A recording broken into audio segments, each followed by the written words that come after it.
It's the Premier League show. April the 14th. Let's have a look at the fixtures that were played last Saturday.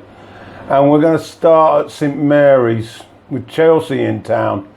Chelsea 4 defeats in their last 5 and Southampton needing a win quickly. Otherwise they'd certainly be playing championship football next season. Austin was back on the bench after his goal last week. Bit of a surprise. Anyway, first half, and Saints deservedly went in 1-0 up. Tadic in the box, sweeping home a cross from Bertram after a swift counter-attack. The Chelsea defence looked all at sea. Chelsea lots of possession as usual, but no final pass, no cutting edge. There was a sense of a lack of passion, end of the season boredom in Chelsea's play. Anyway, into the second. On 53 minutes, Courtois made a fingertip save to deny Long. And a quick response saw Hazard forcing a sharp shot from McCarthy at his near post.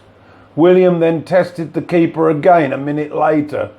So, Chelsea at last showing a little bit of enthusiasm. But it was Southampton with Penderick on debut who hit the ball on the half volley following a free kick, and Saints were 2-0 up. Giroud replaced the ineffective Morata, and Alonso should have been shown a red card for a really nasty challenge on Long, but it was waved away. Then Giroud met an Alonso cross with a great header to make it 2-1. You could visibly see Saints starting to panic, and Hazard turned in confidently to level things. And then Giroud got his second after a complete mix-up in the box. So Chelsea had turned it around 3-2. On the sidelines, Hughes looked completely shell-shocked at his side's capitulation. Let's move on to Swansea versus Everton.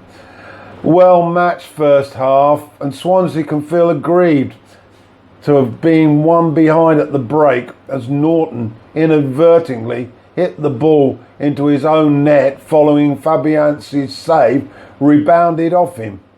Into the second half, and Swansea finally on 71 minutes from Jordan Ayew got a deserved equaliser. Rudy was classy in midfield, and the Ayew brothers had good games, but one each was about right. To Wembley, Man City were looking to put a wretched week behind them, and Spurs trying to stretch that lead over Chelsea again for the 4th Champions League spot. Well, City started briskly and were 2 goals up from Jesus and Gundogan from a penalty kick by the 20-minute mark, putting them in the driving seat. Spurs looked off the pace and their defence looked flat-footed. Fortuitously, Eriksen pegged back a goal just before half-time with a double deflection. But cometh the second half, and Sterling finally got City's third. They never looked back after that. So they're back on to winning ways. From a corner, before he and Jesus had missed clear-cut chances, Sterling got his goal. Okay, Spurs need to address the failure to compete in the first 20. Otherwise, next week, in the semi-final of the FA Cup against United, they could have problems. To Selhurst Park, Palace and Brighton served up a cracking tie. It started on 5 minutes when Sahar tapped the ball over the goal line after a fine save from Ryan. And 9 minutes later, Tompkins scrambled home the second. Brighton's top scorer, Murray, got a goal back quickly on 18 minutes, hooking the ball in off the crossbar. But the impressive Zaha made it 3-1 on 24 minutes, running on to a chip-through ball and heading the ball past Ryan.